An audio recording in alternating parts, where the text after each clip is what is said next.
Assalamualaikum warahmatullahi wabarakatuh. Murid-murid yang dikasihi sekalian, pada hari ini saya akan mengajar pendidikan Islam bahagian ibadah. Kita akan mengulang kaji berkenaan dengan solat Jumaat.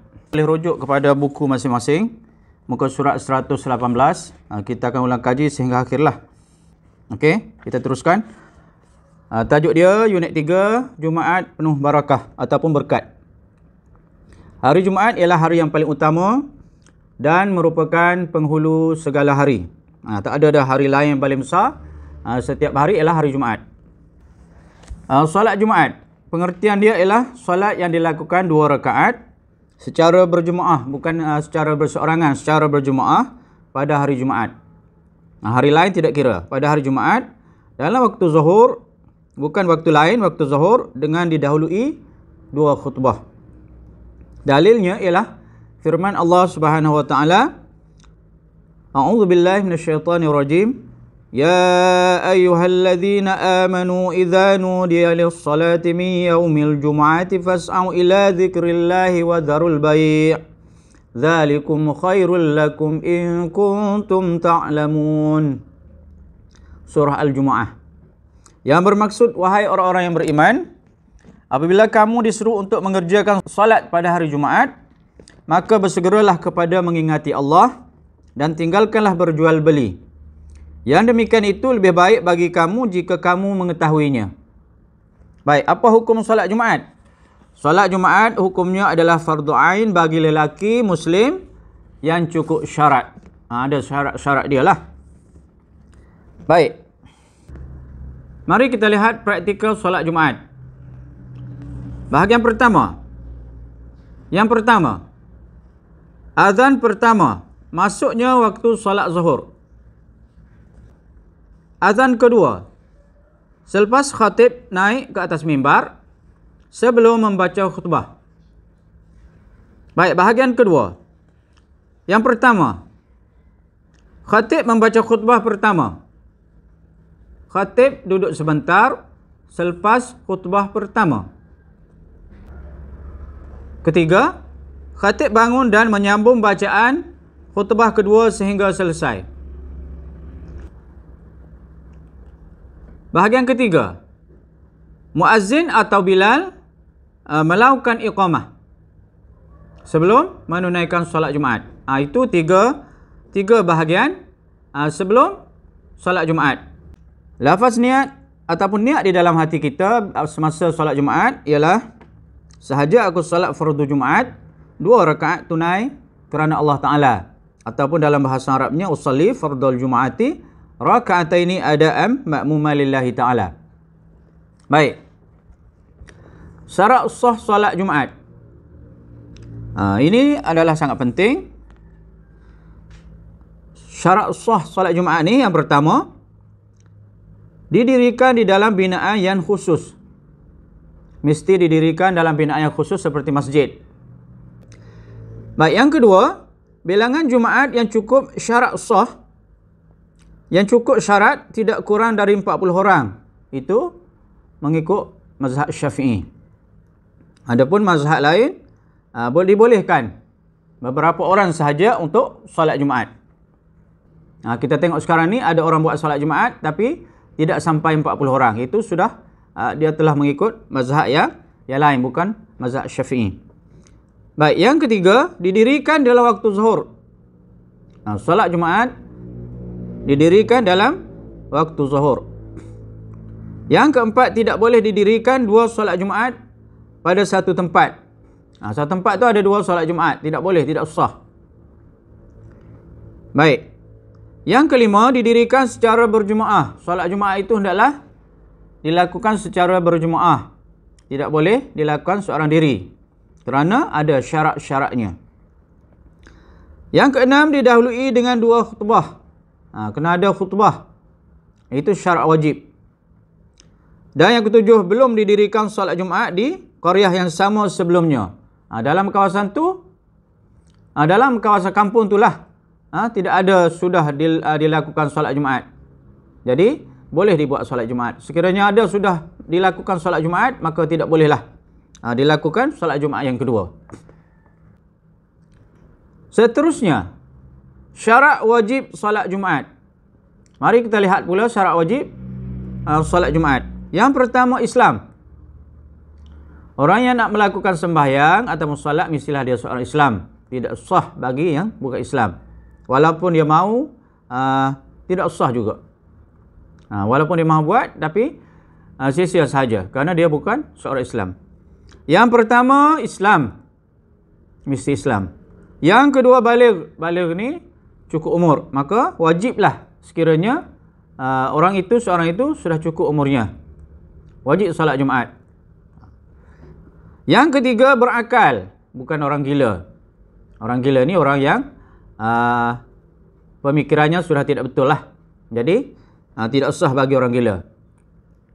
Yang keempat, lelaki.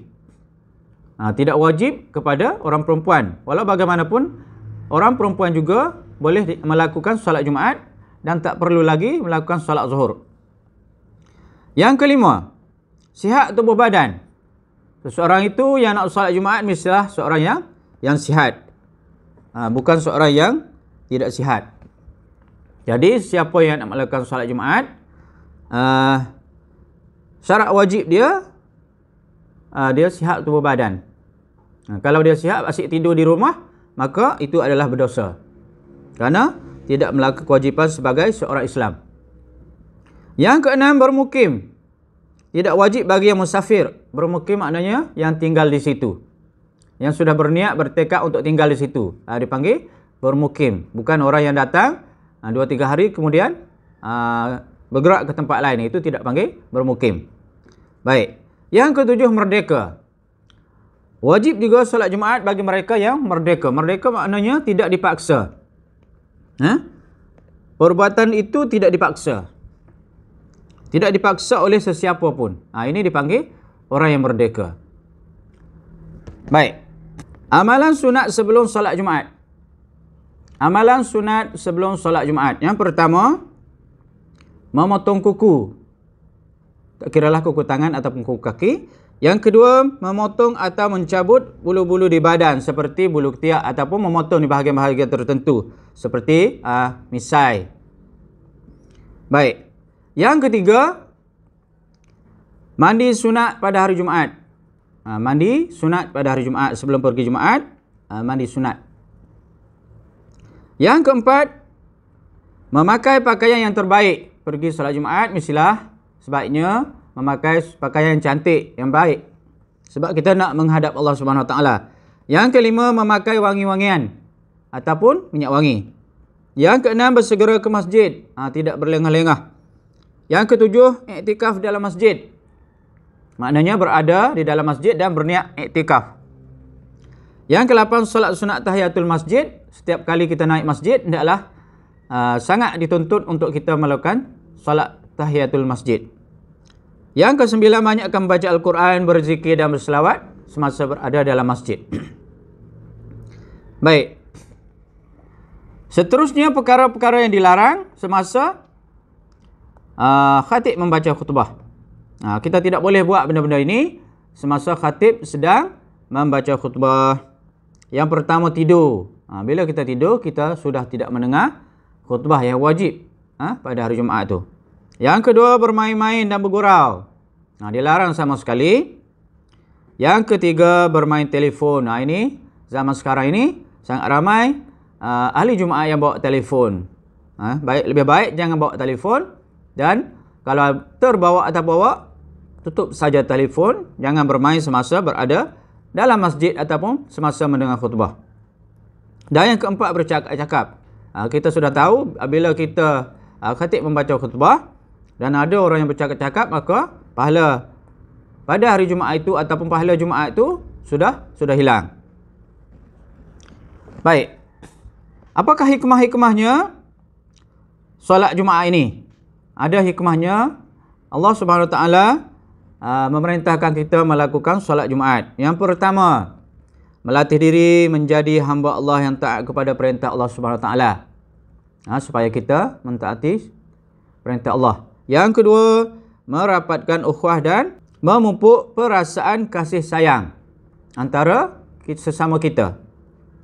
Yang ketiga, mendengar nasihat, yakni daripada khutbah, teguran, bimbingan dan pedoman yang disampaikan.